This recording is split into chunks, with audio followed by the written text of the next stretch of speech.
It still comes down to this one thing that prevents so many people from being successful on YouTube. You're self-taught? Yeah.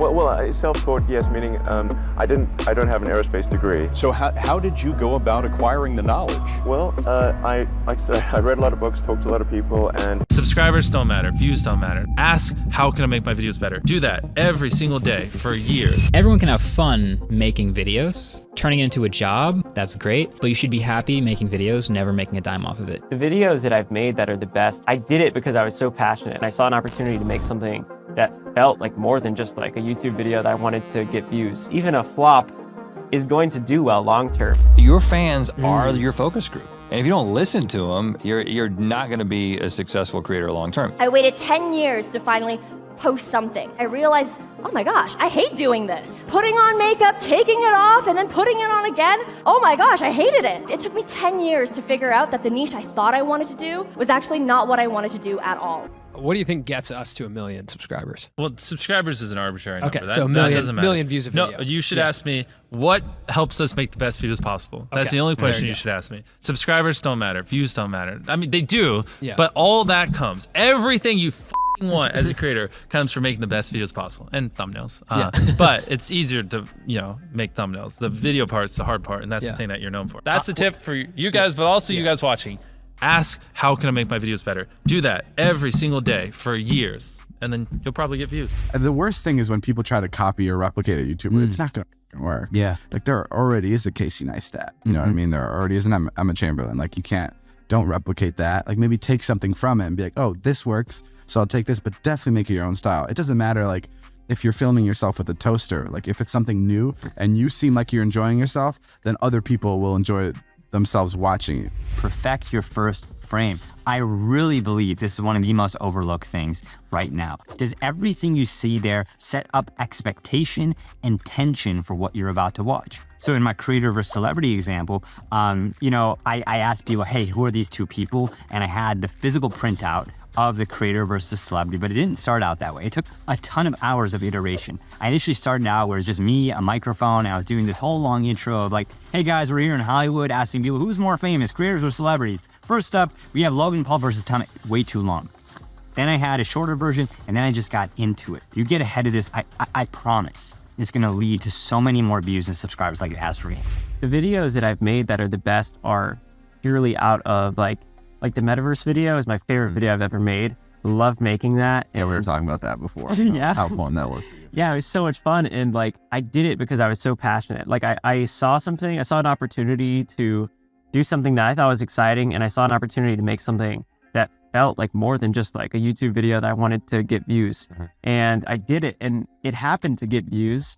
But I think it's because the audience can appreciate when something is made out of love, and it's made out of more than just algorithmically optimized content farm type of channel, and so like moving forward, I've also learned the long-term approach, because when I post a metaverse video, I look at my channel and I'll look at the last 28 days, and these videos I uploaded a year or two ago are also getting tons of views.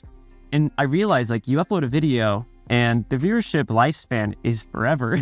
Like as long as I keep putting out great videos, even a flop is going to do well long term. And so there's just so much freedom in taking that pressure of being immediately successful right now and #1 in the world right now, and realizing like you're on your own path, you're on your own journey, and you have time to execute the vision that you want. If you're like me when I started YouTube, you probably had an idea in your head, got your camera, filmed it, edited it, uploaded it to YouTube, and then you realized, oh yeah, I guess I need a title and a thumbnail. So you scrape something together pretty fast and slap it on YouTube, because after all, you made a great video, so the title and thumbnail, they're not actually as important as the actual video, right? Failure. That's a self-centered way of creating YouTube content. You're thinking like you, not like your audience. Look, your viewers don't see the great video behind the click. All they see is a title and thumbnail. That's all they have to go off of. If they are intrigued, no one will click and your video will get like 12 views, all from you smashing the refresh button. Whereas most of us creators will create our title and thumbnail the very last part, the best creators in the world do it very first. Look, Mr. Beast and Mark Rober start with a title and thumbnail. They know that if they can make a killer TNT, they know their audience will want to click on. That guides their filming, editing, everything. Start with the title and thumbnail instead of doing a last. There's a misconception out there that says, hey, I need to know my niche before I can post any videos. I need to do tons of market research before I can post anything because it needs to land, it needs to be perfect, it needs to rank. The truth is that your niche will find you after you've collected enough data on what's working and what's not working on your channel, and you as a creator, you know what topics you like to do best. I'll tell you a personal story. It took me 10 years to start up my YouTube channel. I've always wanted to be a YouTuber since high school. Specifically, I wanted to do makeup. I wanted to be a makeup beauty blogger. I waited 10 years to finally post something. And the moment that I posted my very first makeup tutorial, I realized, oh my gosh, I hate doing this. Putting on makeup, taking it off, and then putting it on again. Oh my gosh, I hated it. And you know what really sucked? It took me 10 years to figure out that the niche I thought I wanted to do was actually not what I wanted to do at all. And so what did I do after that pivot? I pivoted and I thought, you know what? I don't really know my niche yet. I had just quit my corporate job. And so I really want to just post videos for millennials who are 1 to 2 years into their corporate job, trying to find their identity. They're going through identity crisis. And so I think about this person in mind, okay? It's not really niche down yet. It's just a target audience. And what I realized is that this target audience has many different interests. Maybe they're interested in side hustling, career tips, budgeting tips, staying healthy, all those different things. And so what I did was I started to experiment. And one day I was like, you know what? I think that this person might be interested in social media. And so I finally posted a video that seemed out of the blue at the time. It was my first video about Instagram. And that video took off. And today it has 6.2 million views on YouTube. This would not have been possible if I did not give myself the freedom to try different things. And so let that be a lesson to you. Don't aim for perfection, just do it. Move before you're motivated. Too often we wait for motivation to strike. Whether we want to pick up a fitness habit or start a new side project, we think we need to feel fired up to begin. And while sometimes that strategy might work, most often we'll be waiting a really, really long time to get started. As author Robert McCain says, the common misconception is that motivation leads to action, but the reverse is true. Action precedes motivation. You have to prime the pump and get the juices flowing. No matter the change you're looking to make in your life, the only thing you need to get started is the first step. That small step turns into another, and then another. And it won't take long for the momentum to build, and before you know it, you're motivated. This might sound corny, but sometimes when I'm really doubting myself or when I feel like I need a boost of confidence, I'll crank up the tunes and dance around my house like a madman. Whether I'm trying to build confidence or shake off some anxiety, 9 times out of 10, I'll see a significant shift in my mindset and mood by doing this. You can wait around to get motivated, or you can get moving. If you are going to be a YouTube content creator, what you have to do is you have to figure out how to work the process of creating and uploading videos into your lifestyle. And look, I know it might sound like a bit much, but the thing that you got to think about is if you are going to be putting out a video per week, that's 52 videos per year, you have to think, okay, what do I have to do over the course of a week to be able to put out 1 video per week? And is it possible with the type of content that you make to be able to make more than 1 video in one sitting? Like when you turn your camera to make videos, or you get out your artboard to make videos, or whatever it happens to be for the type of content that you make, you have to try to think, hey, is there a way that I can make more than 1 video while I'm in the process of creating right now? If so, do it so that you can start putting some videos to the side so that you build up a queue of videos over time. That'll take a lot of the pressure off as long as your content type supports it, and that will ensure that you stay consistent over the next 365 days. When you are new to YouTube, no one, and unfortunately I mean no one, knows who you are, including YouTube's recommendation system, otherwise known as the algorithm. The more videos you make, the more YouTube will understand about your videos and how they relate to other videos that viewers are watching. So I would suggest for the average channel in your first 6 months, aiming to make between 25 and 50 videos. And the first thing I will guarantee when you meet this quantity milestone is that you'll look back on your first video and say, geesh, from a YouTube recommendation discovery algorithm perspective, It will start to understand whether you are a creator of cat videos, gardening, cryptocurrency investing, whatever the topic is you want to make videos about. When professional athletes go out onto the field or into the arena, it is after thousands and thousands and thousands of hours of practice. Well, in one sense, YouTube is the same. It requires thousands of hours of practice, patience, and learning. But the difference is, it's better to do all of this in public because you get so much feedback from it. And there are pretty much no penalties, especially when you're starting out your new channel, because you've got nothing to lose. Making these videos will help develop consistency, getting better at video production, optimizing your video content, such as the titles and thumbnails, learning what it takes to make quality videos. If you want to be a successful creator, you have to embrace the fact that your audience is not only the final audience, but they're also your focus group. Traditional media, you've got the focus group and then you've got the intended audience. That distinction goes away. Your fans are your focus group. And if you don't listen to them, you're not going to be a successful creator long term. And you also, we were just talking about this earlier today, there's two aspects to your content. There's the product and there's the performance. And a lot of really, creatively purist people can never accept that the performance of the content, you don't embrace the quality of the product and then the performance itself of that product. It just can't happen. You're going to lose too much steam. You find signal that something is working. When we first said, is Cinco de Mayo in 2015, whenever we did Will It Taco, let's just throw stuff in a taco for an episode. It was just an episode idea. And then, it actually took us a little while to realize we should do that again, but not with tacos. We should do Will It as a sub-series. Yeah. And so, but we had that signal. Then you get to a point where it's, can we do this better next time? Can we double down on this? Can we triple down on this? Is this a format that we can do every month? Once you do that, it's actually harder to find the signal for when you should stop doing something, when you need to move on. Interesting. That's the real challenge. Your title and thumbnail set expectations. And at the very beginning of the video, to minimize drop-off, you want to assure them that those expectations are being met. You click on a video where, of his, where it's like, Tether is a scam. And then at the very beginning, he starts talking about literally anything else. Then you are like, oh, this is bullshit. This isn't what I clicked on. But if at the very start of the video, you go, Tether is a scam, and I'm going to teach you why, then it's like, okay, you match the expectations. So at the very beginning, match the expectations, and then you want to exceed them. So you want to assure people that what they clicked on is what they're getting, and then blow their mind and be like, but you're also getting even more. That's how you lower drop-off, which a lot of people, sometimes it takes them like 20 seconds to really meet the expectations.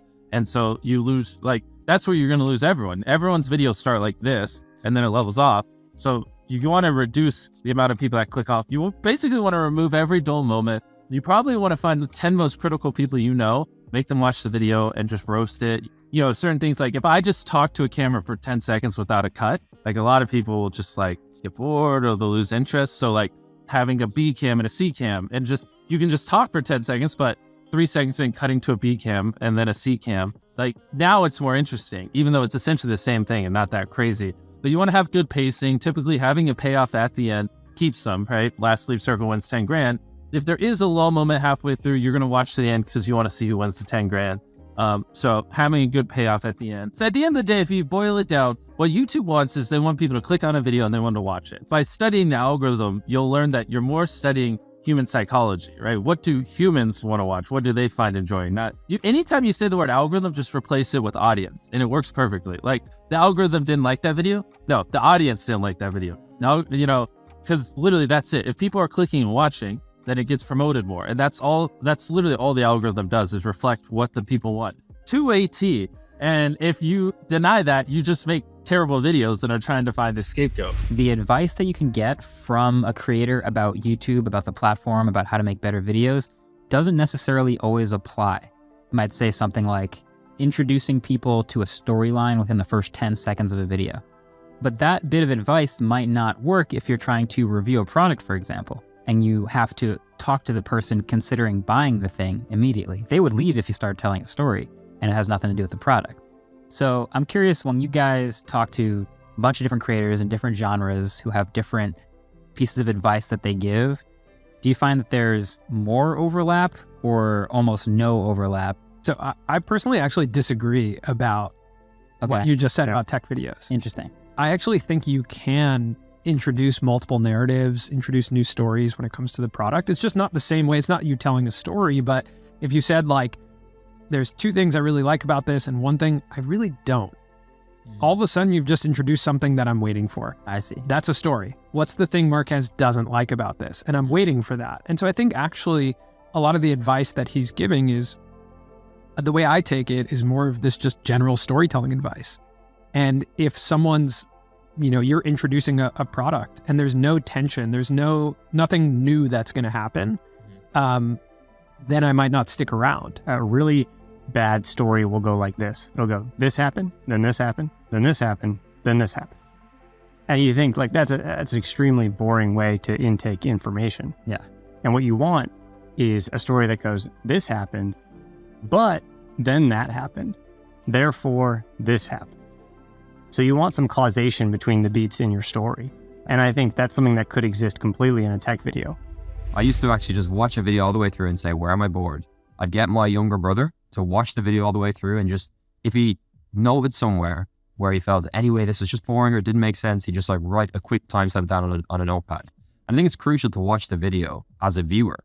And that's where editors get it wrong. That's where YouTubers get it wrong. They watch the video and they just hyper focus in on minute by minute sections and they don't see the entire picture. Have you ever done the distraction test? This is something that I do, where I get every single potential distraction possible. And so when I'm going for a video, I'll get my phone in front of me, I'll get my tablets in front of me, I'll get a book that I am avoiding reading in front of me, I get my cat in front of me, and then the second I want to pet my cat, I want to look at my phone, I get a notification, I'm interested, or finally I'm going to pick up that book that I've been avoiding all those months, something's wrong here. It's even like a good sort of test for like, are things clear enough? Like actually audibly clear enough. I always say this, the average viewer on YouTube is not listening to the video with Sennheiser 3040s or whatever the hell, they're just watching it on their AirPods on the train. They woke up in the morning, their mother's shouting at them to get up and they're just watching it, or they're just watching it without headphones, And I think it's really important to consider that. We've been told so much in the past to narrow your focus so that way, the more specific your niche is, the faster you can grow. But the thing is, what happens once you've grown, but you're not happy? Like you've grown with this niche, but now you're not happy. You're also starting to lose engagement because your audience is kind of just fatigued of you talking about the same thing all the time. So with niching, it does get a little bit difficult to continue to be more and more creative over time because, you kind of just feel like things don't change that much, right? So layering is a little bit different. It's about taking the layers of who you are and what you want to connect with your audience on and creating your content strategy based off of multiple pillars, but ultimately one base layer, which is going to be your most defining trait and your most defining content pillar, if you will. So for me, for example, entrepreneur life or entrepreneurship in general, is my base layer. When most people think of me, they think of entrepreneurship, branding, productivity, social media tips, and marketing strategy. So those are like my base layer. That is what I'm known for, and that is what I create the most content about.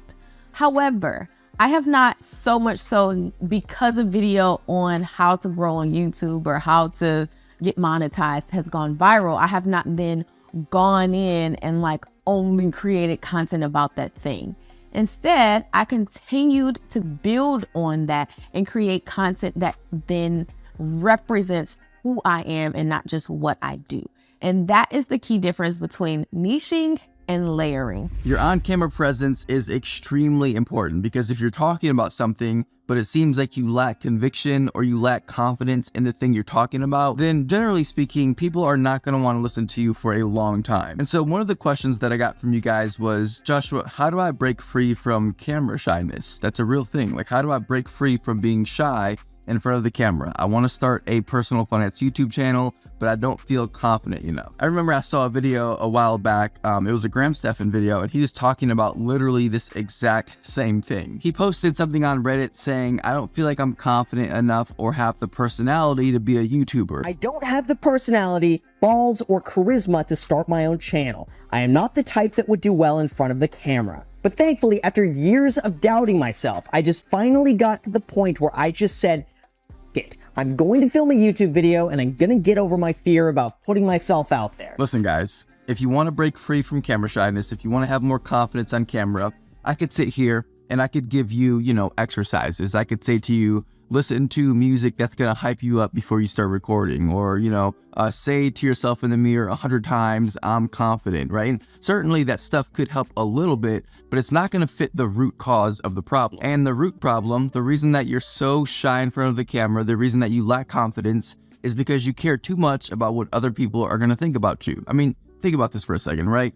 Are you shy in front of your mom or your dad or your best friend, right? You're probably not shy in front of those people because you trust them, because you know that they're not going to judge you for who you are. But the moment you get on camera, you are aware of the fact that there are going to be thousands of people, potentially tens, hundreds, millions of people who are watching you who could potentially judge you, and that's what makes you shy. That's what makes you lack confidence when you're in front of the camera, because you just care too much about what other strangers are gonna think about you. I know it's a lot easier said than done, and it's gonna take practice, but you cannot care what other people think about you. If someone feels like they wanna judge you because of the way you look, or because of the way your voice sounds, or because of the way you talk, the cadence of your voice, whatever. If somebody feels like they wanna judge you because of that, understand it has nothing to do with you. Them judging you is just a reflection of themselves. Like they're making fun of you, they're saying things about you because they feel bad about themselves in those areas that they're making fun of you for. Or perhaps they're just jealous of you because they lack the confidence themselves to also be in front of the camera, but you're taking the step and you're getting in front of the camera,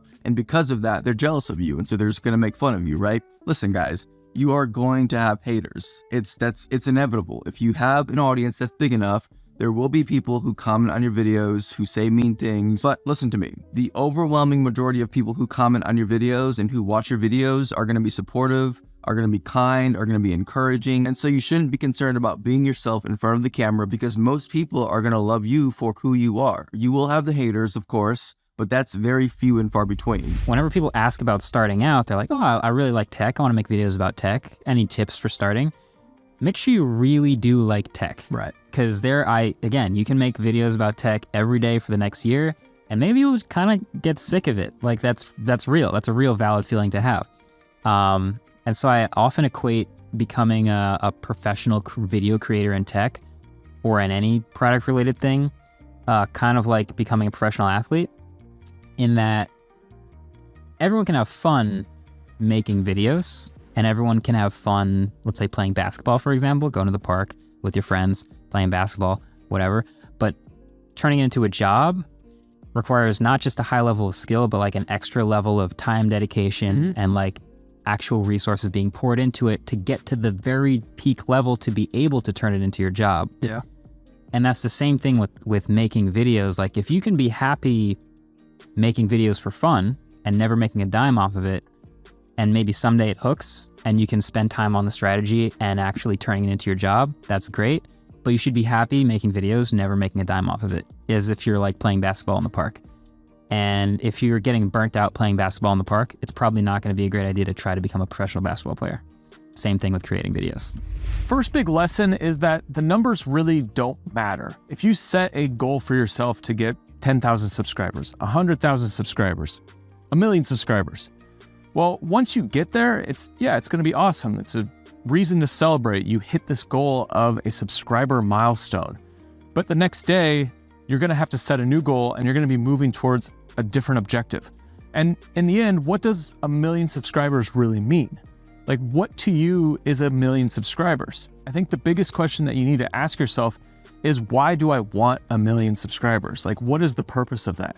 Because having something like 1 million subscribers doesn't necessarily mean that you are successful. So you have to think of, what does success mean to you? Does it have to do with your income? Does it have to do with just having a place to have a creative outlet. Like, what is the purpose of making videos? And we set these goals for ourselves, like getting to these different subscriber milestones or these different objectives.